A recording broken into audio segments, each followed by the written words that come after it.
Quelle semaine de dingue! Bienvenue à tous les amis sur cette nouvelle vidéo, sur ce nouveau live. On est dimanche, débrief hebdo de la semaine. On va faire le point, on va faire le bilan sur tout ce qui s'est passé cette semaine parce que cette semaine a été folle. Certes, sur le marché déjà avec un prix du Bitcoin qui, on le sait, est repassé au-dessus des 21 000 $. Les altcoins qui ont aussi très bien performé. Mais niveau actualité, on a eu des choses aussi très intéressantes, du positif, du négatif. On va voir un petit peu tout ça. On va faire le point aussi sur les résultats qu'il y a eu dans le serveur Discord cette semaine qui ont été évidemment extraordinaire. On a profité de la belle hausse du marché pour se régaler. Donc on va revenir un petit peu sur tout ça. Et puis ça va être l'occasion aussi de refaire le point sur quelques petites choses importantes sur le marché. On va commencer tout de suite. Juste avant ça, comme d'habitude, je vous invite à vous abonner si ce n'est pas déjà fait, à rejoindre le serveur Discord. Vous avez le lien en bio et en description. Et c'est parti, on commence. Une semaine dans le vert, c'est évidemment le point principal qu'on a évoqué ces derniers jours, et puis évidemment qu'on va évoquer aujourd'hui. Bitcoin qui est repassé au-dessus des 21 000 $, 22% d'augmentation sur les 7 derniers jours. Même chose sur Ethereum qui est repassé au-dessus des 1 500 $, et une grosse majorité des alts ont eux aussi extrêmement bien performé. Du côté de l'indice Fear and Greed, même chose, on est sorti d'un niveau de peur, on est désormais dans un niveau neutre avec un indice à 52. Alors là, déjà, j'émets une petite réflexion, attention, quand on a un indice Fear and Greed qui va aussi vite dans le vert, qui remonte aussi vite et quand on prend autant de confiance si rapidement, attention, c'est pas forcément trop bon signe. On voit qu'on a quand même fait x2 en l'espace d'une semaine. Bon, ça fait quand même du bien et il faut quand même profiter de ce genre de pump.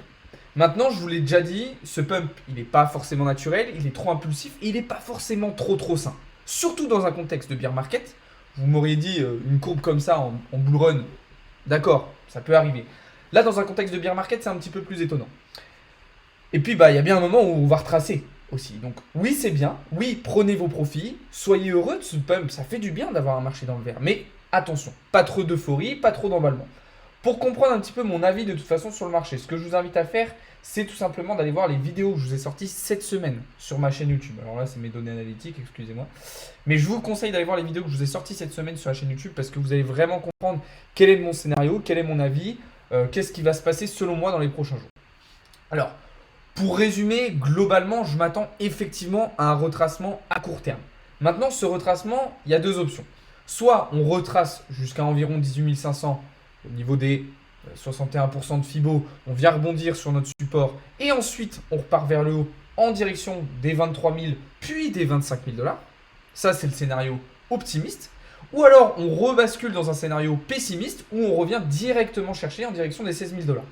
Sachant que premier point, on a énormément de liquidités vers le bas, qu'on va être obligé de revenir récupérer à un moment donné pour moi. Deuxièmement, il y a toujours la menace d'une récession en 2023. Il y a toujours un contexte macroéconomique et géopolitique défavorable à l'augmentation des marchés. Et troisième point, il y a énormément d'ordres d'achat en direction des 20 000 $. Okay, donc déjà, ces trois points nous font dire que logiquement, on devrait avoir un retracement. Mais moi, je reste dans un scénario baissier à moyen terme avec un retour vers les 16 000 $. Attention, ça ne veut pas dire qu'entre-temps, on ne va pas aller chercher les 25 000 $.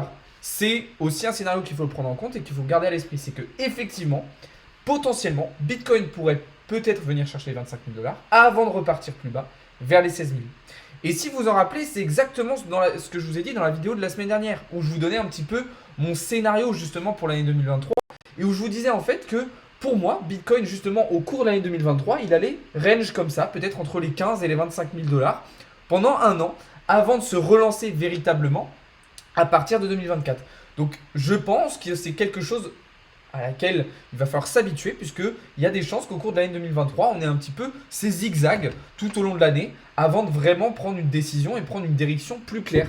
Et dans tous les cas, tous ces mouvements et tout ce qui va se passer au cours de l'année 2023 va servir à préparer justement le bull run de 2024. C'est pour ça que c'est très important ce qu'on va faire pour le moment. Bon, je ne vais pas m'éterniser sur Bitcoin. On a déjà fait pas mal de vidéos, de live à ce sujet-là et je vous ai déjà expliqué ce que je pensais. Maintenant, soyez extrêmement prudents. Prenez vos profits si vous avez du profit à prendre. Si vous n'êtes pas encore rentré en longue, attention, puisqu'on va probablement avoir un retracement. Donc, faites attention à vos prises de position. Mais en tout cas, ça fait du bien d'avoir une semaine comme ça. Je vais répondre à vos premières questions et puis après, on va pouvoir avancer sur la suite parce qu'il y a plein de choses intéressantes à dire. En tout cas, merci beaucoup à tous ceux qui sont sur le live. Merci beaucoup à ceux qui sont présents. N'hésitez pas à vous abonner et à rejoindre le serveur Discord C'est là-bas que tout se passe. Bah, je vois qu'il n'y a pas trop de questions pour le moment. Est-ce qu'on n'irait pas chercher les stops vers 21,5? Si, potentiellement, voire même en dessous, hein. Moi, je vois bien vraiment un retour de Bitcoin aux 20 000 dollars minimum, voire même à 19 ou 18,5, hein. Clairement, je pense que c'est quelque chose à laquelle on pourrait assister la semaine prochaine. Tu vis du trading, oui. BTC, tu as déjà parlé. On est en train d'en parler justement là. Euh, Maintenant, ce qu'il faut dire aussi, c'est que c'est justement la suite de ce que je vais dire après, c'est que la semaine prochaine, on n'a pas forcément trop de catalyseurs macroéconomiques. Là, il faut savoir que cette semaine, le marché s'est relancé. Après, alors même si évidemment depuis début janvier, on est plutôt haussier, là, ce qui a vraiment fait exploser, c'est les résultats d'inflation. Je vais venir après, mais ces résultats d'inflation, ils ont été baissiers. On a une inflation qui continue de baisser aux États-Unis. Donc, les mesures de la Fed fonctionnent. Donc, on pourrait espérer une baisse des taux d'intérêt directeurs. Et donc, on a un dollar qui a baissé. Et ce qui a permis de laisser plus de place aux autres classes d'actifs. C'est un petit peu à partir de ça que c'est parti. Sauf que, attention, la semaine prochaine, on n'a pas de catalyseur macroéconomique. Ça veut dire que les marchés vont un petit peu digérer et rééquilibrer ce qui s'est passé pendant cette semaine. Et ils vont peut-être un petit peu reprendre conscience qu'il y a toujours une certaine menace qui plane. Sachant que, on verra aussi, S&P 500 va arriver sur un niveau clé qui soit va le faire casser vers le haut et emmener les marchés plus haut, soit il va se retourner et dans ce cas-là, on va aller plus bas. Donc on va être sur une semaine où on va digérer, rééquilibrer et préparer, pivoter potentiellement sur un changement de direction. Donc ça va être une semaine très importante. Je vais vous montrer ça sur l'écran juste après. Je réponds à quelques-unes de vos questions dans un premier temps. Vantage Market, c'est un bon broker. Je ne connais pas, enfin, j'ai jamais utilisé. Sur investissement long terme, est-ce que je me place maintenant ou pas? C'est quand c'est bas, c'est quand ça descend qu'il faut se placer. J'en ai marre, excusez-moi, c'est pas contre toi, Joe Bad Guns, mais j'en ai marre de voir des personnes qui me posent la question est-ce que c'est le bon moment pour acheter une fois qu'on vient de pump? Acheter quand on est en bas. Pourquoi vous attendez toujours que le prix explose pour vous demander si c'est le bon moment d'acheter ou pas? Bonjour pour le gold, s'il vous plaît. Qu'est-ce que tu veux savoir sur le gold, Momo? Salut, dis-moi, petite question, je souhaite aller acheter des USDT directement. Tu me conseilles où? Ça dépend, qu'est-ce que tu veux faire de ces USDT après, monsieur Mana? Voilà, je suis en short TP à 20 000, je pense c'est good, non? Oui, pourquoi pas, je suis plutôt d'accord avec ce scénario, Morgan. Tu utilises des propres firmes? Non, c'est prévu pour 2023, mais pas encore. Donc voilà. Donc comme je vous le disais, on va être sur une semaine qui va être très très importante. D'un point de vue macroéconomique, on va pas avoir grand chose, ok? Pas énormément de catalyseurs, il n'y a pas de grosses news macroéconomiques cette semaine, en tout cas pas du côté américain. Du côté européen, on va en avoir, hein, puisque dès mardi, non c'est pas mardi, c'est mercredi alors? Ouais, c'est mercredi, on va avoir les résultats d'inflation en Europe. Alors il y aura d'autres choses hein, au Royaume-Uni, etc. Mais du côté américain, ce qui influence le plus les marchés, on n'aura pas grand-chose. Donc pas de catalyseur, c'est pour ça que je vous disais qu'on allait être un petit peu sur de la digestion, du rééquilibrage de tout ce qui s'était passé cette semaine. C'est pour ça aussi que je partais dans l'idée d'un retracement, d'une petite correction. Ce qu'il faut dire aussi, c'est que comme je vous le disais, la hausse a été en partie entraînée par le fait que le dollar a chuté suite aux résultats d'inflation. On a quand même cassé un gros support daily sur le dollar. Donc ça, c'est plutôt bon signe. Ça faisait partie d'ailleurs des conditions que je vous avais énoncées pour qu'on ait des marchés haussiers au cours de l'année 2023. Maintenant, attention, parce que qui dit menace de récession dit potentiellement un S&P 500 qui corrigerait très fortement. Et d'ailleurs, S&P 500 va arriver cette semaine sur un niveau très important puisqu'il va revenir s'attaquer à sa résistance sur laquelle il bute depuis plus d'un an. Alors maintenant, attention, si par contre on vient casser cette TL, on a de grandes chances ensuite de venir chercher les 4600 $. Et là, ça peut être très intéressant. Mais il est encore trop tôt pour le dire. C'est pas encore du tout confirmé. Il va falloir surveiller tout ça au sein de cette semaine. Maintenant, voilà, encore une fois, je le répète, mon avis reste baissier à moyen terme et je ne pense pas qu'au cours de l'année 2023, on est capable de relancer concrètement un marché haussier d'un point de vue macroéconomique, géopolitique, économique, etc. etc. et aussi d'un point de vue intrinsèque, puisqu'avec tout ce qui s'est passé sur le marché crypto cette année, et là je reviens à Bitcoin, on n'est pour moi pas prêt à repartir concrètement. Il y a encore des problèmes avec FTX, tout n'a pas été réglé. Il y a, on sait aussi, par exemple, des plateformes comme Coinbase ou Crypto.com qui sont un petit peu dans la difficulté, qui licencient. Donc, comme je le disais l'autre fois, il faut aussi qu'on nettoie devant notre porte, que le marché des cryptos soit un petit peu nettoyé avant qu'on pense à autre chose. Parce que sinon, ça veut dire que la suite va être construite sur de mauvaises bases. Moi, je préfère qu'on reste pendant encore un an en 2023 où on n'est pas haussier, où on galère un peu, mais du coup, on prend le temps de tout nettoyer et du coup de construire des bonnes bases solides pour 2024 plutôt que de repartir dans un marché haussier sur des bases un petit peu bancales qui nous feront défaut à un moment donné. Vous voyez ce que je veux dire? Je n'arrive pas à rejoindre ton Discord. Comment ça se fait? Il y a le lien dans la bio. C'est bizarre. Est-ce que tu es le seul? Les autres, vous arrivez à rejoindre ou pas? Comment tu fais pour poser un stop loss suiveur sur Bybit? Je vous ai fait une vidéo tuto Bybit sur YouTube où je vous explique comment vous pouvez prendre des trades, etc., etc.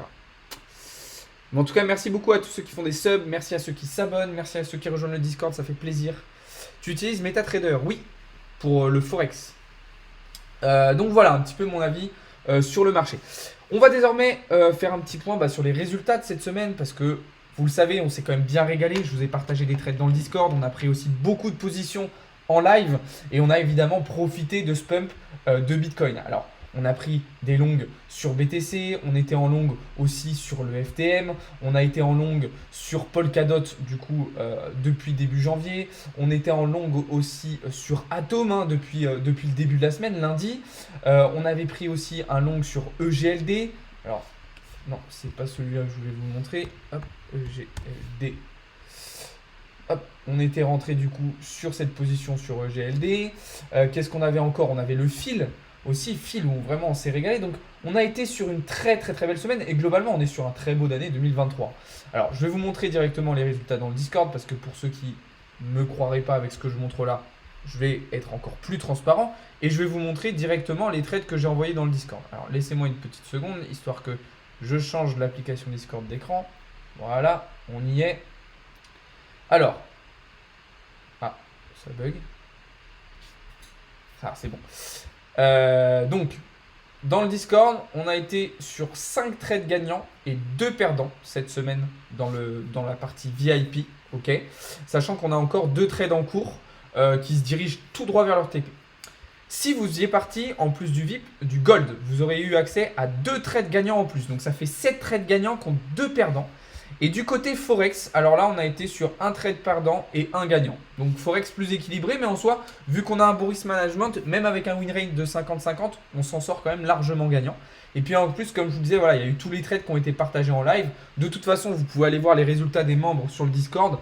Voilà, vous voyez 384%, plus 1800%, 2000%, enfin voilà. Les membres partagent leurs résultats, plus 50% ici sur BTC, plus 314% aussi ici sur BTC. Donc on s'est régalé. Je vous ai partagé des trades très intéressants. Là vous voyez aussi un long sur NIR. Voilà, tout le monde s'est régalé. Je vous invite de toute façon à aller voir le Discord. Dans tous les cas, il y a une grosse majorité du Discord qui est gratuite avec de la formation, du contenu, de l'analyse technique fondamentale, de la psychologie, du risk management, de l'éducation. Bref, vous avez une quantité de contenu absolument extraordinaire. Et si vraiment vous voulez aller plus loin, il y a le VIP. Il y a le Gold, donc je rappelle, le VIP ça va être tout ce qui va être signaux et un petit peu de formation. Dans le Gold vous allez avoir plus de signaux, on va aller plus en profondeur. Vous avez accès à un service de copy trading et à un centre de formation ainsi qu'un live privé par jour. Ok, donc ça c'est lourd. Vous avez aussi la partie Harmonia Capital où là on est sur de l'investissement automatisé. C'est pas exactement du copy trading, je vous ai déjà expliqué, mais c'est de l'investissement automatisé qui va vous permettre d'accumuler du Bitcoin et de l'Ethereum si vous le souhaitez, d'accord? Donc on vous partage aussi la même chose, tous les résultats de Harmonia, c'est une société française avec laquelle je travaille. Donc vous avez de quoi trouver votre bonheur de toute façon dans le Discord. Encore une fois, vous avez le lien dans la bio, je vous invite à rejoindre. Et puis voilà. Donc on a été encore une fois sur une très belle semaine, les amis, je ne vous le fais pas dire. Et puis de toute façon, vous pouvez suivre dans le Discord tous les résultats depuis que le Discord a été ouvert. Je vous fais un bilan toutes les semaines. Donc voilà, si vous voulez voir un petit peu sur les 6 derniers mois, sur les 12 derniers mois, vous pouvez aller voir. EGLD en un jour. Ouais, t'avais raison Morgane, exactement. Alors attendez, je reprends un petit peu vos questions. Merci de nous informer, pas de souci. Merci à vous les gars. Tu pourrais nous faire une petite analyse sur AUD GPI? Ouais, demain matin, le A. Bonsoir à tous, bonsoir Création Carte. Il y a quoi EGLD frérot? Pour l'instant, moi je me prends pas trop de positions ce week-end. Je reste plutôt en observation là avec tout le mouvement qu'on a eu. Pense à dire que tu as fermé tes positions avant le TP aussi quand même. Yes.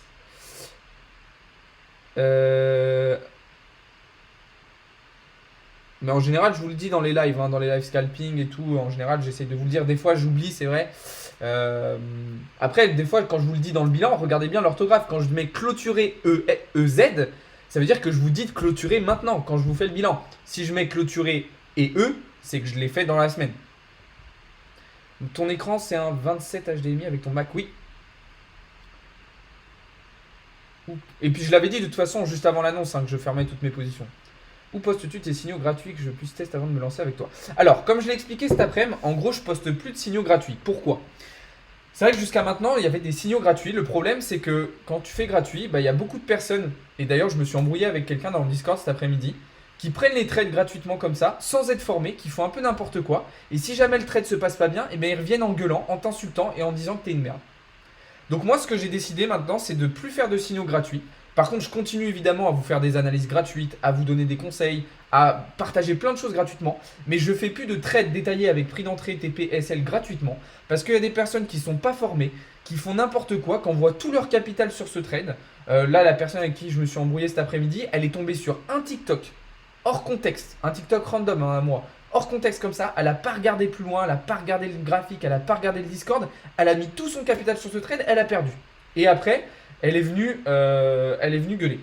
Donc moi, c'est pour ça que maintenant, je fais plus de trade public gratuitement. Parce que j'ai pas envie d'avoir cette responsabilité-là, dans le sens où quand je publie gratuitement, je ne sais pas si vous êtes formé quand vous voyez le trade ou pas. Donc je préfère réserver ça aux personnes que j'ai dans les communautés privées, où là je sais que du coup elles sont formées, puisque c'est moi qui les forme. Et au moins je suis sûr qu'il n'y aura pas de catastrophe. Donc voilà. Guy, je t'ai pas insulté. Non, je parlais pas de toi, tu m'as pas insulté, mais t'as quand même été assez virulent. Et t'as surtout été... t'as pas trop argumenté dans un premier temps. Bref. Après, il y a quand même des signaux gratuits qu'on vous partage dans la partie challenge. En gros, dans la partie challenge, là, c'est vraiment un challenge entre tout le monde sur le Discord. Donc là, on vous partage des trades. Mais sinon, voilà. Alors Alex, c'est pas à cause d'eux que nous, on ne peut pas en profiter, chacun de savoir ce qu'il fait. Oui, mais le problème, c'est que moi, ça me dessert, malheureusement. Parce qu'il y a des personnes qui, du coup, suivent ces trades publics, perdent dans certains cas parce qu'ils font pas bien les choses. Et après, ils vont diffuser, du coup, des mauvais avis sur moi. Ils vont aussi me faire des réclamations désagréables et j'ai pas forcément envie de subir ça. Donc voilà. Après, il y a quand même encore une fois les trades du challenge, mais voilà. Tu as une formation. Alors oui, j'ai des formations, mais j'ai surtout des séances de coaching, vraiment du suivi personnalisé. Je trouve ça beaucoup plus pertinent et beaucoup plus intéressant qu'une simple formation PDF écrite qui vous apportera rien. Parce que pour moi, pour vraiment se former, il faut du suivi personnalisé, il faut du direct, il faut du concret, il faut de la pratique. Il faut quelqu'un qui vous accompagne et pas juste une feuille PDF où il y a marqué des définitions et des choses comme ça. Salut Zelka, je suis d'accord avec toi, mais chacun son argent, s'il prend position, il est censé savoir ce qu'il fait. Oui, sauf que voilà, c'est ma décision, je l'ai fait longtemps, mais tu veux pas embaucher quelqu'un pour répondre aux messages privés? Ah ouais, je suis désolé Lorenzo, putain, j'ai pas répondu sur le message. J'ai tellement de messages sur Insta qu'en fait, genre, je vois vos messages et en fait, il y en a plein qui se rajoutent par-dessus.